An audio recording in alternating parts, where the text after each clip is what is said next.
এই দেখো, হ্যাঁ দারুণ লাগছে না? কৃষ্ণা যা, ভাল লাগবে তো, ওই দিকটায় যা। তাই দেখো এখানটা আলোটা সাজিয়েছে, আলোক সজ্জাটা দেখো দারুণ লাগছে, আর আমাদের কৃষ্ণাবতীকেও দারুণ লাগছে। কেমন লাগছে বল? দারুণ লাগছে সত্যি। আজকে আমরা ভিতরে যেতে পারবো না, কারণ ভিতরটা খোলা আছে কিনা জানি না, যদি খোলা থাকে তো চলে যাবো। হ্যাঁ একদম একদম।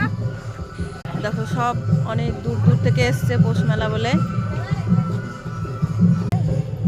তো এই যে হচ্ছে আমি তোমাদের ফণিকাদি অনেকদিন পরে, সত্যি এখানটা এসে ভালো লাগছে। আর কুপনডাঙ্গায় যে মেলাটা হচ্ছে সবাই গেছে, আমরা সেখানে যাইনি, এখানটায় এসেছি, তাই তোমাদেরকে এখানটা একটু দেখাচ্ছি।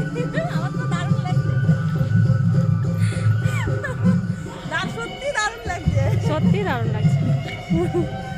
তো চলো আর একটু এইদিকে যাবো ঘুরে।